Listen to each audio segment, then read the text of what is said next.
Farmer diplomat Manju सेठ, अब जरा प्लीज इस पर आइए। डिप्लोमेसी पर सब कुछ हुआ है विदेश मंत्री अब्बास अरागची के मॉस्को दौरे के साथ। कहीं ना कहीं कोई तो यस मिला होगा रशिया की तरफ से, और दूसरी तरफ डोनाल्ड ट्रंप के लिए मुश्किलें अपने घर में भी बढ़ रही थी।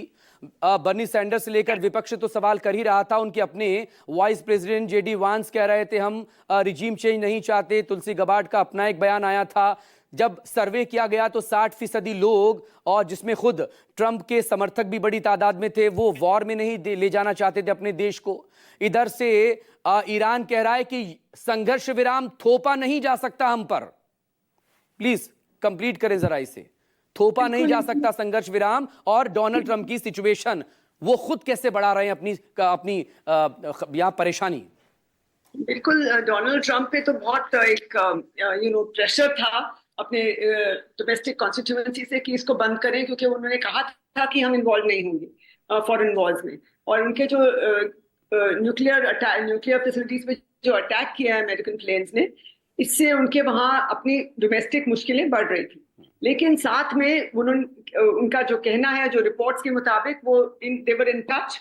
उनके जो ऑफिस हैं, वाइस प्रेसिडेंट हैं और other team was in touch with the special envoy, Iran के साथ बात कर रहे थे, ईरान की लीडरशिप के साथ। और साथ में प्रेसिडेंट ट्रंप ने खुद नेतन्याहू के साथ, इजरायली प्राइम मिनिस्टर के साथ बात की।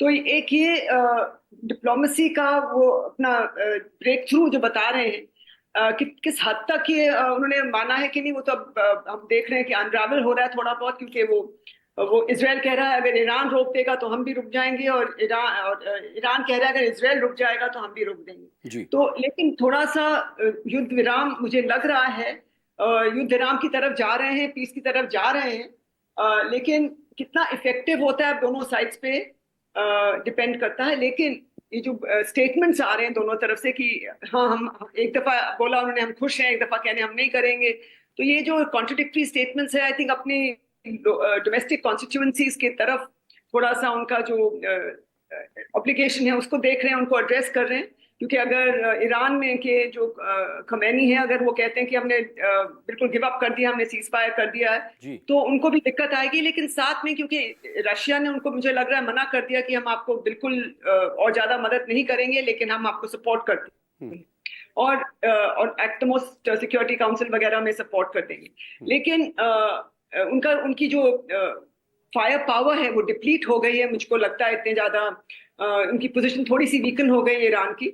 और साथ में जो उन्होंने कतर पे एयरबेसिस पे, यूएस एयरबेसिस पे जो उन्होंने मिसाइल्स भेजी हैं और जो कह रहे हैं इंटरसेप्ट हुई हैं और कोई ग्राउंड पे डैमेज नहीं हुआ है, लेकिन कतर भी अनॉयड था कि हमारे देश के ऊपर हमारे क्यों आपने ये किया है। तो उन्होंने भी एक मुझे लग रहा है रोल प्ले किया है कतर ने, ये पीस सीज फायर है और जो पीस अग्रीमेंट है।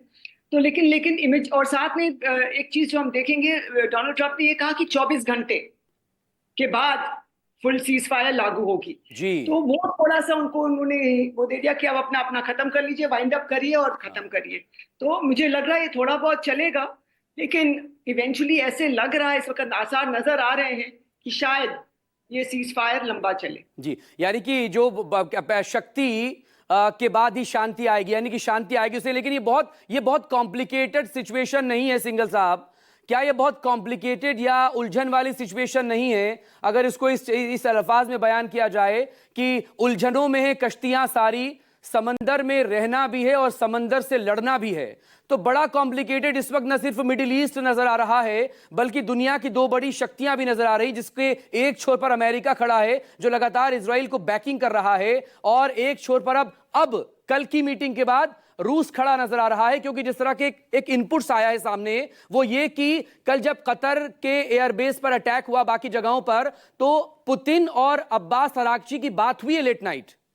सिंघल साहब जी, बिल्कुल आप जो कह रहे हैं बिल्कुल सही कह रहे हैं कि इसमें बहुत ज्यादा उलझन है।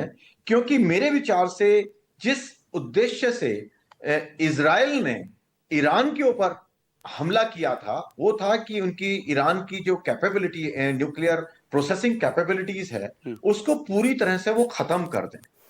और जहां तक लग रहा है, जो खबरें आ रही हैं उसमें लग रहा है कि उनका उस उद्देश्य की पूर्ति नहीं हो पाई। तो जो सीज फायर अब हो गया, तो उसका इस सब लड़ाई का फायदा क्या था? क्योंकि ईरान 2 साल 3 साल 4 साल मैक्सिमम पीछे हो गया जो उसका उद्देश्य था। अगर उसका वो क्लेम करते हैं कि हमारा परमाणु बम बनाने का इरादा नहीं है, लेकिन अगर वो उनका इरादा है और वो चाहते हैं, तो वो 3-4 साल से ज्यादा का उनका नुकसान ये हुआ क्योंकि उनके पास में जो फैसिल मटेरियल था, उनके पास में 400 किलोग्राम 60% जो प्योरिफाइड है, वो मान लिया गया है, इजराइल ने भी मान लिया है और अमेरिकन सोर्सेज ने भी मान लिया है कि वो सेफ है, उसको कोई नुकसान नहीं पहुंचा है। उधर अमेरिका ने जो अटैक किया, उन्होंने कहा दिया कि हमने तो सब अचीव कर लिया पूरा का पूरा, लेकिन उन्होंने भी कोई अचीव नहीं हुआ उनका, जैसा कि उनकी रिपोर्ट्स में आ रहा है। जी। तो मेरे को ये समझ में नहीं आ रहा है लड़ाई किस लिए शुरू हुई, किस लिए हमने इन्होंने सब ईरान के ऊपर इतना हमला किया, इजराइल को भी इतना नुकसान हुआ, ईरान को भी इतना नुकसान हुआ। अगर इसका पर्पस यही था कि 2-3 साल के लिए खाली उसको पीछे कर दिया जाए, तो मेरे ख्याल से इसके अचीवमेंट बहुत ही कम है वो। दूसरा, जैसा आपने कहा कि रशियन सपोर्ट, रशिया भी जो है, रूस क्या कितना सपोर्ट कर रहा है डिप्लोमेटिकली, ऑफ कोर्स क्लियरली उनका बहुत बड़ा सपोर्ट है।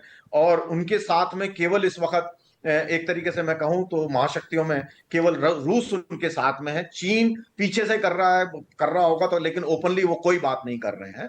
लेकिन रशियन प्रेसिडेंट पुतिन ने भी साफ कह दिया है कि भाई हमारे जो एग्रीमेंट है वो ये नहीं है कि हम एक दूसरे के लिए लड़ाई करेंगे, लेकिन दूसरे तरह का जो सपोर्ट है डिप्लोमेटिक और अदरवाइज वो उनको ऑफर कर रहे हैं। तो ईरान जो कि हमेशा ये चाहता है कि अमेरिका ना इन्वॉल्व हो इस लड़ाई में, और उसी हिसाब से उसने अपने कार्ड खेले हैं। मेरे विचार से ईरान जो है बहुत अच्छी तरीके से अपने कार्ड खेलता हुआ आया है, क्योंकि उसका इरादा यह था कि वो केवल उसकी इजराइल से लड़ाई रहे, और जो इसने हमला किया वो भी कह करके किया, पहले से एडवांस वार्निंग दे दी कि भाई हम ये करने वाले हैं। जी जी जी, प्लीज बने रहिएगा। एक वॉर ब्रेकिंग